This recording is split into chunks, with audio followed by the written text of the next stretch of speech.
So let me tell you a little bit about when we moved here. Okay. So we were living in Montclair in a apartment, 2-story apartment, kitchen, living room, or whatever. Family were downstairs and the 2 bedrooms upstairs. So Matthew and Scott were in the one room, of course Paula and I in the other. And so it came time, Paula was pregnant. Well, time probably to move to get into a home. So we got a realtor, it was Remax, I remember, and somebody that my boss knew. It seemed very reputable. And so we started going around looking at homes. Interest rate back then was 10.5%. Guess what my interest rate was when I got my house? 3.125. Yeah. So anyway, we were looking around and we found this one house to the west of us here. Nice single-story home. And we really liked it a lot. Was that in Chino? No, it's here in Ontario. In the ghetto. No. And the realtor says, well, you want to make an offer? And I said, yeah. Well, I don't think he was supposed to tell us, but he said they already had another offer. What the offer was. Anyway, made the offer, and I remember we got a phone call one night during the week, and I answered it, and he told me, he says, sorry, you didn't get the house. The buyer offered a higher price and everything. And I said, okay, well, thanks for letting us know. And when Mom heard that, she kind of like crashed to the floor. It was devastating. She thought that was going to be our house. Mm-hmm. So I remember talking to my boss at work, and he had had a couple of rentals that he purchased, and gave me actually just some good advice. He says, houses are like trains, another one will come along. So I told Mom that, said, houses are like trains, another one will come along. I'm sure that made her feel real good. Yeah. But here's the thing. I can't remember the time, but I had a dream. And that dream wasn't necessarily what the house looked like, but it's what we felt. I mean, it was supposed to be our house. And so a few days later, Mom was out with the realtor during the day, came to this house, and they just barely had just put up the sign for sale, hadn't really been listed yet. Mom went into the house and just fell in love with it. She gave me a call. She said she wanted to see the house, and at the time I couldn't because of work and what was going on. I said, well, tell me how you felt. So she told me how she felt. And exactly what I had experienced in the dream. I said, make an offer. I didn't even see the house. You made an offer on the south without even looking at it? We made an offer, and I had never seen the house. And what did you offer? I can't remember what it was, 110,000 or something. Jeez. So Mom made the offer, and we got the house. I later saw it, but I think it was more important because what I experienced in the dream and the feelings I had in the dream, and then the feelings that Mom had, confirmed that we were supposed to buy this house. And this is the only house you've ever owned? It's the only house we ever owned. So we moved in. We didn't have a lot. So I loaded up everything in a little dinky Ford Courier truck. Made several trips, and we got moved in. And this room was empty. And we had a couch and a sofa in the other room, right? And got ourselves set up. And of course, Mom then was pregnant with Laura. And so that was in May. So July 30th was when Mom had Laura. What year was that? 80. That was in 87. I didn't realize that was happening at the same time. Same year. So we lost Laura. Didn't get to bring her home to this house. And of course, we just moved into a new ward. We didn't really know anybody. bishop of the old ward, Ontario 5th Ward, did come down. That was Bishop Zimmerman. And a few other people that we knew. And then there was Bishop Pugmire was the bishop of the Ontario 6th Ward that we moved in. We didn't have a funeral, but we did have a little graveside ceremony, dedication of the grave. So there was family there, Grandma and Grandpa Broadbent, Grandma and Grandpa Chase, and other family members. It was very short. Just you and Scott were there, and then we just went out to dinner to a restaurant close by. Then Bishop Pugmire came down with one of his counselors, though we didn't ask him to or didn't require him. He just kind of stood off into the distance from where we were at. What was interesting about that, I saw him many years later, just last year as a matter of fact. He's a temple ordinance worker down at the Newport Beach Temple. And he brought this experience up because they had a daughter that had a very similar experience in losing a child. And he said because of that experience, when he reflected back on ours, at the time, he felt like he and his wife really hadn't done enough for us, and they felt really bad or guilty. And I told him, we were in the temple there, so I'm glad you brought that up, because I'm here to tell you, you did do enough. Just by the mere fact of you being down there at that cemetery, when really there was no reason for you to be there, said a lot. And meant a lot to us. It was such a small act, just your presence, right? I did have a pretty special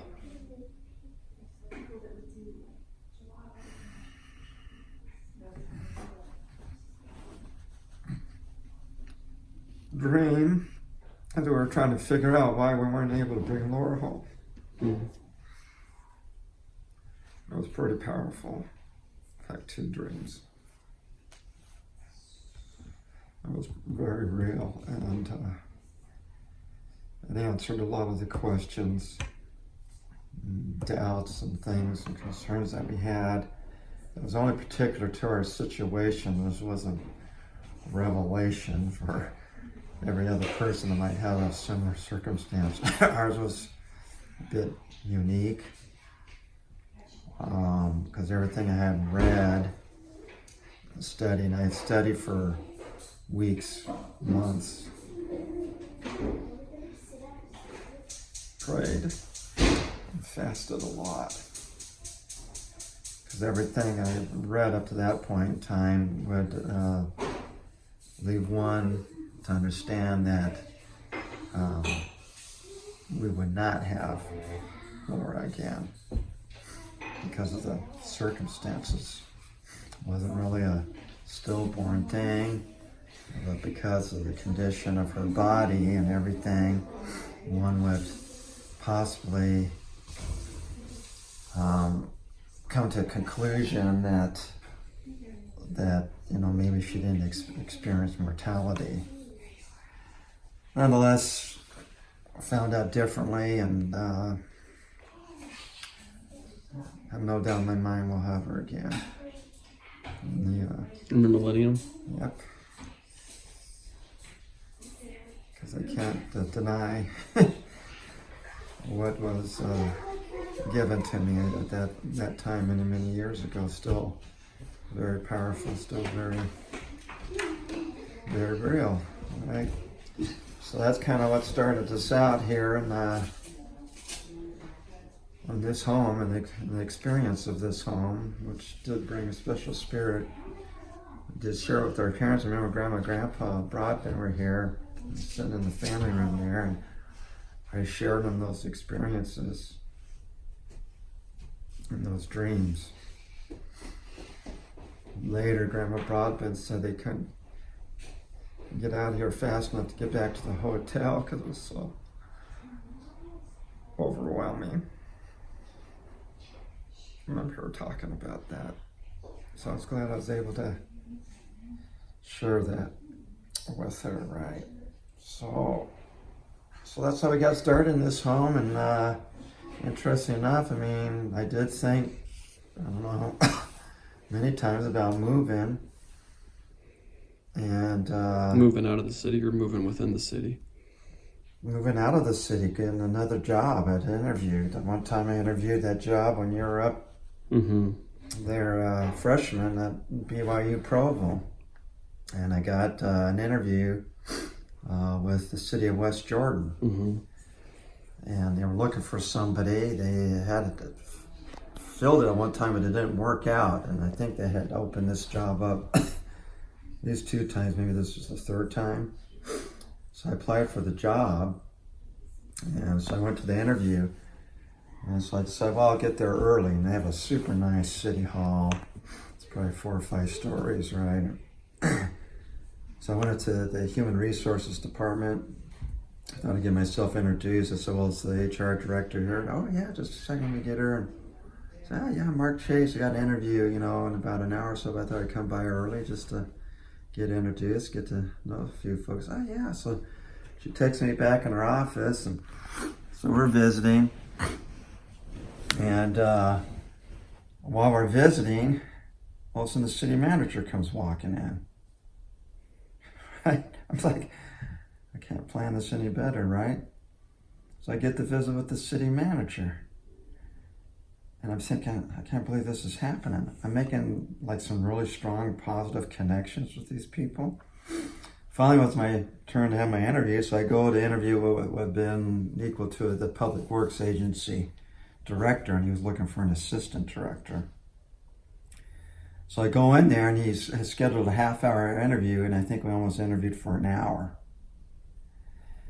Because as we were going through, and he kind of started telling me about the agency, some of the problems, and it seemed like every problem he came up with, or they had currently in their agency, it was exactly things I have dealt with already in my current job. And so I started sharing him all these things that I had done and we had done right here in the city of Ontario, and he was actually taking notes. And so afterward, I thought, now that was weird. And so I called Mom because she wanted to know how the interview went. I went, well, strangely enough, I said, I couldn't have planned it any better. And if they were looking for the foot that fits the shoe, I'm it, quite frankly. There was no way there's anybody else that, interviewed as well as I did. She goes, what do you think? I go, well, I think the only problem is going to be is they're desperate. Because they asked me, well, if we were to offer the job to you, like how soon? I go, well, I feel like I need to be fair, right, and courteous to my current employer. And at the time I was working on a big project. It was the senior center project up there by City Hall. And I just couldn't walk away the next day from all of this. And I don't think that was I know it wasn't the right answer that he wanted to hear, because he wanted somebody like yesterday. And so I didn't hear anything, and I fully expected to get a phone call either, hey, we're interested, you want to offer the job, or hey, it just didn't work out. And I didn't get either, which I was really surprised. So I finally called up, I think after, 4 or 5 days, and asked for the HR director. And I asked, she got on, and I can't remember her name, but said, hey, this is Mark Chase. Oh yeah, how you doing? I said, hey, I interviewed for that job. Yeah, you did fantastic, I heard. And I go, oh, great, I'm glad to hear that. I said, well, I didn't really hear anything back. And then there was complete silence on the phone, right? For several seconds, she goes, oh, yeah, somebody should have gotten back to you. She goes, I'm really sorry it didn't work out. I mean, she sounded disappointed. Weird. So it didn't work out well. The strange thing is, I called up this lady who was a headhunter for, one of these places up north, who places city managers at that level in different cities and stuff. Well, I had an interview because she was trying to find a director for it was either the city of San Bernardino or county, but it was probably the city, and I'd interviewed for the position. It was right over here at the Marriott. And again, I had this like super fantastic interview with her, and she was trying to shoot holes in me left and right. And after an hour, she goes, "Man, you're good." She goes, "I was trying to tear you apart, but you just wouldn't let me. You're plugging all the holes." She goes, "But I'd be unfair to my client because I know what they're looking for in the way of somebody that, years of experience, maturity, all this kind of stuff." But she goes, "I'm going to talk to a new city manager just placed up north, and I'm going to let him know about you." I said, "Oh, well, I appreciate that." I said, "Hey, by the way, do you have any suggestions related to my resume?" So she gave me some, which I used to, correct my resume. Well, I tried to call her before I went up to West Jordan and let her know I was having this interview, but I couldn't get a hold of her until we got back, and then a few days later she called me back. Well, I already found out I wasn't getting the job. She goes, "Man," she goes, "I wish we had talked." She says, "I placed that city manager in West Jordan." She goes, "I could have talked to him and you would have had that job." So why did you get the job then? What do you think? Well, I thought about that. It was kind of weird. Mom was probably already had her suitcases packed and ready to go to Utah. I was pretty excited, right? And so like every time I try to leave, the Lord had another plan. So I was called into the bishopric, only in the counselor for 2 years, and then the bishop, Jim Anderson, got called as stake president. And then he called me to be the bishop of the ward. How old were you when you were bishop? I don't know, 36 maybe? So I was bishop, and I ended up being bishop for 6 years. Then my 5th year, I knew I was supposed to be released. And I knew there was another calling for me. And no one had talked to me, but I knew it was supposed to happen. And I was really upset by it. And I remember I had a long prayer, and I told Heavenly Father, "Don't call me to whatever that position is." I kind of had a feeling I was into the stake presidency. I said, "You have to leave me 1 more year as bishop." Now, why did you feel that way? Because there were some young men I needed to work with, and I asked them if I could do that. If you could have another year. Guess what? He granted me that year to the date. Later, I got called as a counselor into the stake presidency by Jim Anderson. I was the stake president. He told me the year prior that he felt that I was supposed to be released as bishop and called as the counselor.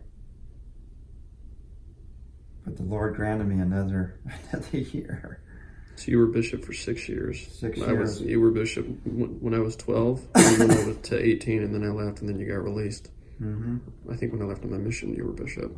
Yeah, so I got called in the stake presidency, as the counselor there for 3 years, and then got called as stake president. And then, when when I was in the stake presidency as a counselor, I get a gentleman who I worked with previously when I was doing summer jobs when I was going to college by the name of Eric Williard. Super great guy. We were in the same ward with him when we were young, when we had you and Scott in the old Pomona ward. And so we'd go and have dinner at their place and do things with them and stuff. And he was in the same field I was. And so at the time he was working as a supervisor down in Santa Ana. So a couple of different summers I worked for him in the summertime. Well, now he's a big wig up north in the city of Hayward, up there in the Bay Area. And he's like this big, huge area director. And he calls me up and he says, because he just got promoted to this bigger position, he goes, "Do you want my old position? It's yours. You don't have to interview for it, nothing. It's yours right now if you want it." I'm like, "What?" I said, why is this coming now? So let me think about it, right? I mean, it was very, attractive and everything. It would have been a big pay increase, but it'd probably be about the same because the cost of living was so much more up there. But you basically told me you can have that position. I'm going to retire in 3 years, and then you can have my position. Right? So again, I had to consider that, pray a lot about it, and again, Heavenly Father had a different plan. Stake president. Yep. So every time I tried to leave, Heavenly Father basically said no. And so it's just kind of weird now when I go back and reflect on my life, all the time that we've had here. Because I never really thought it was important where you lived. Just, wherever you live, you build the kingdom, right? You serve, you work hard, right? Well, after my experiences here, I feel a lot different about that. And that may not be true for everybody, I don't know. But in this case, he certainly wanted us to stay here and serve, right? And build his kingdom here. And so we've been very blessed and privileged, We certainly could have moved, even stayed within the city, I guess, and move into a larger home somewhere, or maybe a little nicer area. But in the end, we just decided to be super conservative with everything and just make do here, and we have, and now it's time to leave. Go build the kingdom somewhere else. It's kind of weird how it all happened, but it is time for us to go. I've always tried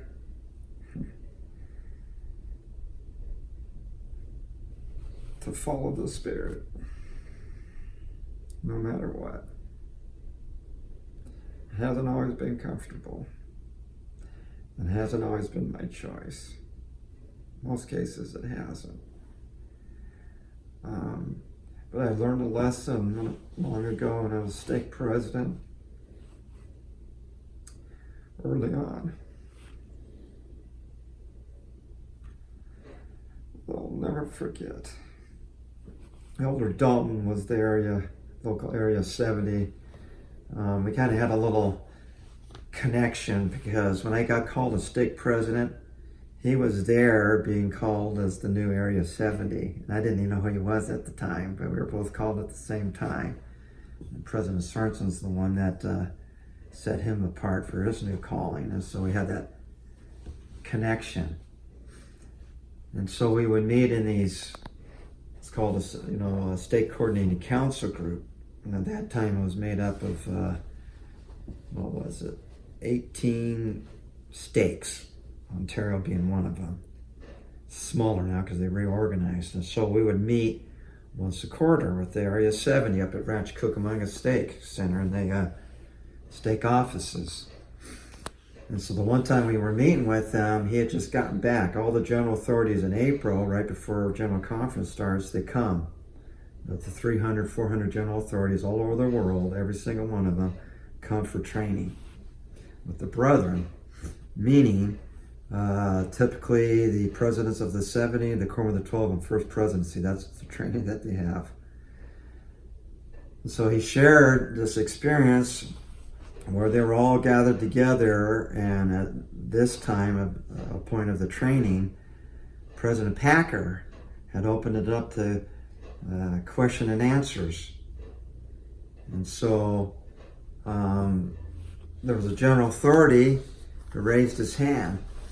Said, President Packer, President Hinckley's been telling us for some time now that we should be doubling our convert baptisms. Convert baptisms has always been around hovering 200,000 a year, give or take 10,000 or so, right? He goes, why haven't we as a church doubled our baptisms? Before President Packer could answer the question, President Hinckley says, Boyd, I'll take that question. And so President Hinckley gets up there and he tells, I'll tell you exactly why we haven't doubled our baptisms. He says, until the priesthood leaders of this church catch the same vision that this prophet has, we will not see those baptisms doubled. So when Elder Dalton shared that with me, that cut me to the core. Like you can't even imagine. I felt the chastisement of the Lord big time.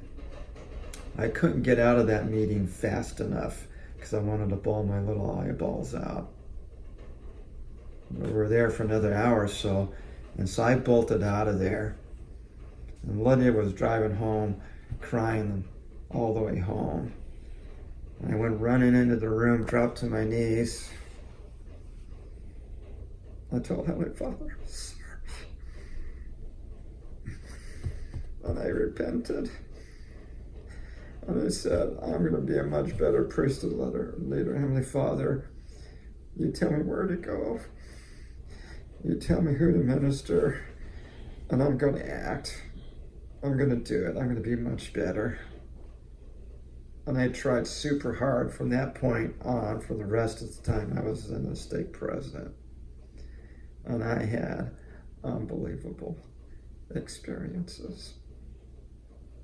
And this stake that I'll never forget was pretty amazing.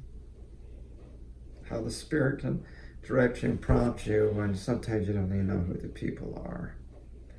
All I would do is call up the bishop and say, you need to make an appointment.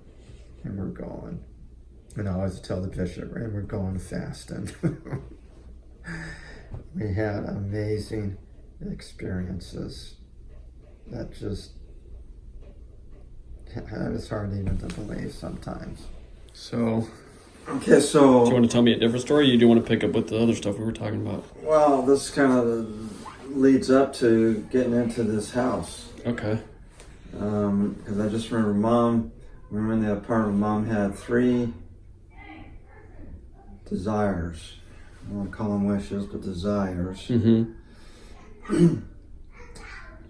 One was for me to get a new job, for us to get into a house, and for us to have a baby. Now, when you moved here, were you working for the city of Ontario already, or no? I had just started working for the city, so these are the 3 things that happened. So, got the job, she became pregnant, we got this house, all in the same year, right? So those are all righteous desires that we were blessed with. So what was interesting about the job is I had been working a couple of years, for this private company right out of college. Rainbird? Rainbird? No, it's landscaping company. And they were a good company, but I kind of felt like I needed something a little bit more, I don't know, secure. So I got this idea that I wanted to work for like a city. So I started checking this thing called Jobs Available that lists all the, kind of like city government type positions. And so I started, turning applications and resumes to all these different places. Had a couple of different interviews, and each time I'd have an interview, I'd do okay. And typically they would tell me, we're looking for somebody a little bit older. You couldn't say that today, right? Because I was on the younger side. Mm-hmm. Well, a position open here for supervisor position in the city of Ontario. And I saw it and I looked at it, and my first inclination was, I'm not gonna apply for it. Because I was just gonna get the same old answer. Again, they're probably looking for somebody more experienced, blah, blah, blah, or they got somebody on the inside or whatever. And then all of a sudden, literally last minute, I had this thought that, what are you doing? Why are you making the decision for him? It never hurts to apply. Mm-hmm. It's like, all right, I guess I better apply. So I applied. Got the call, got an interview, right? The only problem was my interview was the first interview right after lunch, which is like the crummiest time to have an interview. Why is that? Because they come back, they just had lunch, and everybody's like, right? Sleeping. I thought, oh, great. That's my luck. So anyway, I had prepared. I already knew what the first question was because, I've been interviewing around. I was like, well, tell us about yourself, right? So I knew I'd have maybe 60 to 90 seconds or whatever. So I had this, thing outlined in my head. How I was going to present myself. So they're getting back from lunch, where they're a little bit late. Getting back, which is cutting into my interview time, right? So we get in there, and it was at City Hall, and it was in the old, what would have been City Council conference room that they were doing the interviews. So it's the typical municipal type government interview. You got three guys, and they're staring you down, and they're rifling questions at you, right? So I go in. Hey, tell us about yourself. Okay. So I think, here it is, man. I'm going to seize the moment. And I wasn't into it more than 30 seconds. They go, hey, we're running a little bit late, so we're going to have to cut you off. We need to get to these questions. So they get to the questions, they go through, and they go on. I go, well, chalk that one up for experience. There's no way they're going to call me, right? Well, long and behold, I think it was about a week or two later, I get a call from Ken Myers. Mm. And he says, hey, I'd like to do the second interview. And I go, okay, that's cool. I was really surprised by it. He goes, can I come to your work? I laugh. I go, you want to come to my work? He goes, yeah, I'd like to come to work, just kind of see how you do things, blah, blah, blah. I go, and Ken was one of these guys, was always outside the box, wanted to always do things different. And so that's going to be a little bit difficult, because work doesn't know that I'm looking around. And all of a sudden you come down there and they get wind of this, that's not going to bode real well with me, and they'll probably fire me. So I figured something else out. And so we ended up meeting at Coco's down off the 91 freeway. So just past the 71 junction, there's a Coco's there. And so we met at Coco's and we had lunch. And it was just the weirdest thing, and you had to know Ken, it wasn't your typical interview. We were just basically talking. And there was such a strong connection with him, it was unbelievable. I mean, I'm going to go so far to say the Holy Ghost was there and was actually facilitating the whole discussion. And the Spirit told me, you have the job. So I called Mom up. She goes, how'd it go? I went, unbelievably well. I said, I got the job. You got the job? He told you you got the job? No. Why do you know you got the job? I got the job. I told her that 3 times. That's how sure I was, because that's what the Spirit said. You got the job. And so like a few days later, Ken Myers calls me up again and invites me down to his office. So I go down to his office. He goes, I want to offer you the job. He says, but he goes, in doing that, he says, I need you to commit for 5 years.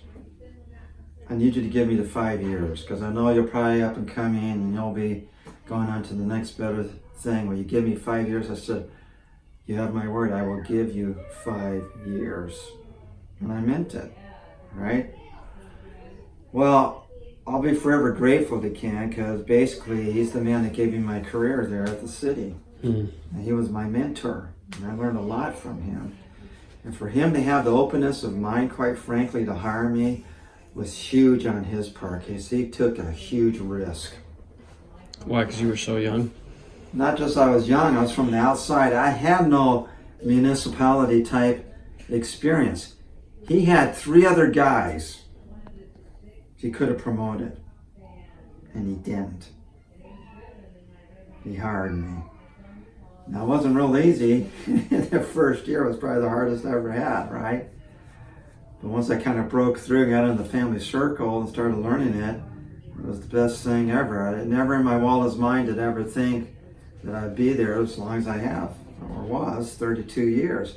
Because at the end of 5 years, I did start looking around again. So that would have been like 1991. And the economy wasn't favorable. In fact, we were in another recession here in California, and it didn't make any sense. And so all along the way, there was always something that kept me there longer than I ever had planned, because my plan was 5 years. And that 5 years turned into 32. years, right? But I probably felt the Holy Ghost as strong as I did in that interview with Ken Myers, who's not a member of the church, than I ever have in my life, which was really unusual. Really unusual. I just thought, the Holy Ghost can be there, like if you're teaching the gospel to somebody or something along those lines, but it was there. And I know he was feeling it as well. I had that with another boss. It's Kim Jeske, who later became my boss when I became a director. And I went in with him once and we were talking and I couldn't believe it. The Holy Ghost was there and it was literally facilitating the conversation to the point, just like it says in D&C 50, we understood each other clearly and perfectly. Couldn't believe it. I've had that happen a few times at work, and it always just caught me off guard. Right? That's cool. It's really cool, right? And then I remember the one time when I had that, opportunity to invite city elected officials and others to go to the World Affairs Council down in Los Angeles at the Bonaventure to hear the keynote speaker, who was President Gordon B. Hinckley. And so you had all these church leaders from all over the world there. This place was packed. Well, I decided to invite the mayor and a couple council members and the city manager. Well, the one council member toward the end couldn't go. We called him up, I'm not going to be able to go with you, Mark. I said, okay, that's cool. Thanks for letting me know. Well, our economic development director at the time was a lady called Mary Jane Alasso, and she was a newer member convert of just about 3 or 4 years. And I was in her office and I was telling her to go, yeah, Councilmember Dubois can't go. She goes, oh, wow. And then she said the thing that I would never thought of myself. She just wanted to invite Council Wabner.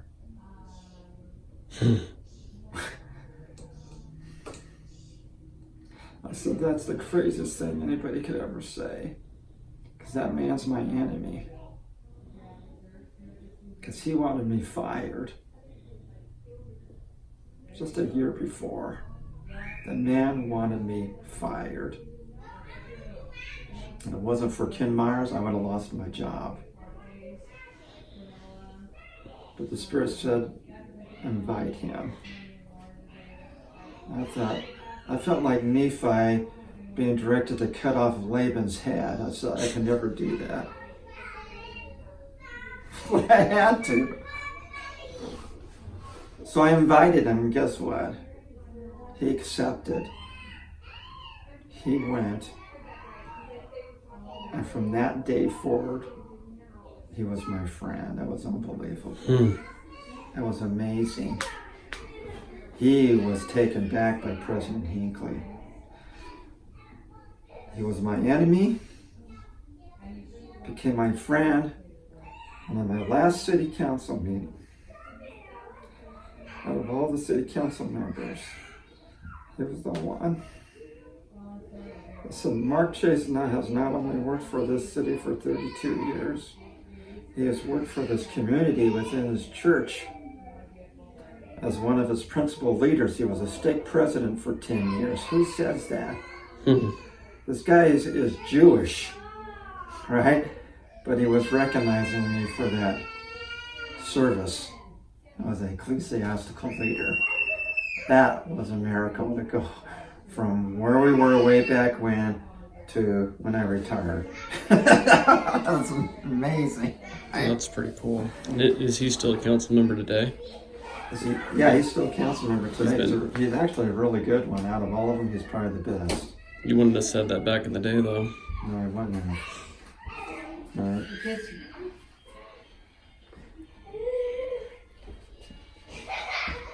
So that's the story, I think, of us getting here to Ontario and getting into this house. And the Lord having a purpose that we had to discover that I didn't know or understand at the time. I had to grow literally grace to grace and understanding and realizing that purpose, not knowing that it was going to be 32 years in Ontario, right? So you just never know what your path is. That's my path, not everybody else's path. It's going to be the same, you know, in one spot like that. That's what's so unusual about it, and unique in a lot of ways, especially in California, to be able to live and work in the same city, right, and play. I mean, that was one of the mottos in the city: live, work, and play in Ontario, right? And I thought, well, if anybody's ever done that as a city employee, I think I am the epitome of that. And I told people that. I said, I live here in the city. I've raised my family here. My children have gone to the local school. We shop here. We do everything. We play here, right? I work here, right? So that was the epitome of it. And I'm sure I have given more hours to this city than anybody ever has given. When you take into consideration my 32 years of the city, the number of years I was in the ecclesiastical position in the church, because that is serving the community, and so I was using all my discretionary time as well to build up this community. And I told that to the new city manager that came in the year before I retired. I said, this is my life. So when the rest of you are going home, I'm not. Right, I'm going right over to the church because I got appointments, I got meetings, etc. Right. And so literally 2/3 of my city career was, serving in some capacity in the church somehow. I was able to do that. So after you were stake president and got released, were you immediately called as branch president, or did you have a few months off? No, I had I don't know, 4 or 5 weeks. You had 4 or 5 weeks, then you got called as branch president, Singles branch. Right, I got called as a ward missionary, and Jim Anderson was the ward mission leader in the ward. So we went back to the old days. Yeah, so that was actually, I was really super excited about this. I was going out with the missionaries for 3 times a week. So that only lasted a month and a half? With that, it was probably maybe 5 weeks. And then we got called in the branch, and then did that for 4 years. And now you're Elders Quorum president. Yeah, so what was weird about the branch is I created the branch. When you were stake president? When I was stake president, that was the first thing. When I was called as stake president, the first thing the Lord said, create a young single adult unit. I mean, it's and I told the counselors, I said, we have to create a young single adult unit. They said, oh, okay. I just knew that. I'm the one that created it, started it, and guess what? I'm the one that ended it. What is the time frame? So it was around for how many years? 15? I had Jim Anderson was in for 4 years. Richard Trask was in a year. And President Hendrickson was in for 3. So that's 8. And then I was in there for 4. So at least 12 years, 12, 13 years. It ran its course, but it fulfilled what it was supposed to do during those years. I have no doubt. But it was just strange that I was there at the beginning and I was there at the end. So that was kind of unique. A lot of people got married. A lot of people got married. A lot of people got reactivated. A lot of people got to the temple. A lot of people went on missions. That did way more than what we could ever imagine in our minds at the time. And there was a big push right after we created, after a year, to join the new Deer Creek up in Rancho. The other 3 stakes that kind of ran their course already with their young single adult units. We hadn't. We were just starting. And so there was a lot of pressure to join it. But again, Elder Dalton, when we met on it, because I wasn't saying anything, just kind of turned to me, what do you think, President Chase? And I couldn't argue the points of these other 3 stake presidents because I agreed with what they were saying related to their young single adult units. But I said, I don't know what to tell you, Elder Dalton. I said, it's not for us right now. I just don't feel it. He goes, and he didn't question it. He just says, if that's what you feel, then that's fine, President. That's how the church operates. It's amazing. That's pretty cool. Yeah, they trust you when you say that's what you feel. They know. Because sometimes you maybe don't have the answers, right, on it. But the ones they tell us that for whatever reason, that's how I feel. So we did, and I'm glad I didn't buckle on it. Because none of all those blessings over all those years would have ever been realized with any of those young single adults. Wouldn't have happened without that unit. So it served a great purpose for those number of years. So I feel really good about that. All right. So, but yeah, all those other stories just kind of led up to us getting in this house, and like one of the reasons why we stayed here so long. We weren't,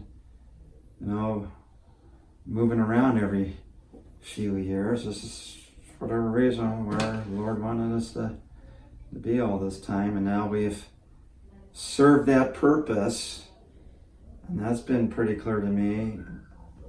Because probably for the last 2 years at work, I didn't feel like I had a place anymore at work. And I just felt a little bit awkward.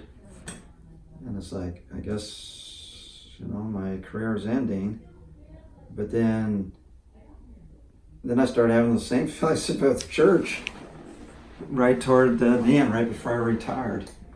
Very similar feelings. But while I've been eldest current president, I've been trying to do as much as I could in the short period I've been there, not almost a year. We got called in July, so I think it was June. We got called in June, but I was still branch president, so I was branch president, eldest current president for about 6, 7, or 8 weeks. Remember when you were bishop and stake president at the same time, and you signed your temple recommend 3 times? Yeah, I still got that one. You signed it as stake president, you signed it as bishop, and then you Yeah, signed Jim it as Anderson member. told me to do that. He goes, "Hey man, you can sign your recommend 3 times right now." I go, "What?" Did you ever actually use it? Yeah, I did, but I always had a backup just in case. Did they ever look at it and say, what the heck? It's so funny because every time you give your recommend to them, like they're studying it. And I think they're going to see those signature lines are exactly the same, all 3. Never had one ever say anything. maybe they're all blind old guys and they're just pretending to look at it. Yeah, but I'm going to have a backup just in case somebody questions, and I'll go, I got another one. Those are good stories, though. You spent a lot of your life here in the city. Yeah, this is going to be. But a lot of people have left. Now you're leaving. People have come and gone, and you've kind of stayed consistent. There's not many people left that were here when you were first here. No, it's changed a lot, and I know President Remington. He's just as old, or a little bit older than we are, and he's probably been here just about as long. And for him as stake president right now, but every season's different. For every leader, even for a prophet, there's a season and a reason for each leader when they're called. And when you go back and look, especially with the prophets, you can identify the reasons why they were called for prophet at that time, quite frankly. And it's the same thing even on the local level with leaders as well. So it is kind of interesting. So he's got a different season even from when I was in there. I know he was like totally surprised though to be called a stake president after serving as a counselor for me for 9.5 years. My gosh! It was so funny because I knew way in advance, like 6 months in advance, that we were going to be released because of the letter that I got from President Packer. And in the letter, it didn't say I was getting released, but it said we were having a visiting general authority for a state conference where we would normally not have. We were usually on our own in June. So right there, I knew I was getting released. That's the only reason why they'd be sending a general authority. So I knew then, and that was 6 months before, and then a couple months after that, then the letter came letting me know that we were going to be released, but I wasn't to mention it to my counselors until contacted by the general authority. So I'd keep this big grand secret for like weeks because they would keep asking me, "Hey, we're getting released." I'm, I don't know. Oh my gosh. So why they didn't want everybody to check out, huh? They just want you to check out. I think they're just, are really careful about it and everything. And then, so we're going through the interview. So I was there, because that was Elder Larson. That said, "Do you want me to stay here and help with Courtney?" Yeah, you can stay here. So I was there when they're conducting all the interviews. And before they got there, President Remington had his interview, and he goes, "Hey, do you think it would be okay?" Because he had a niece or a nephew that was getting married still in the LA Temple, and he wanted to run down to that real quick. And figured, hey, I can run down to that and still get back in time for the 4 o'clock priestess session. He goes, "Think that'd be okay if I run down there?" I go, "I don't know why. Offhand, it made sense. Yeah, you're not getting called again. Yeah, go. Who cares? Run down there." But I went, and the answer surprised me. I went, that's probably not a good idea. You better stick around, just in case. Okay, we're all done. No more stories.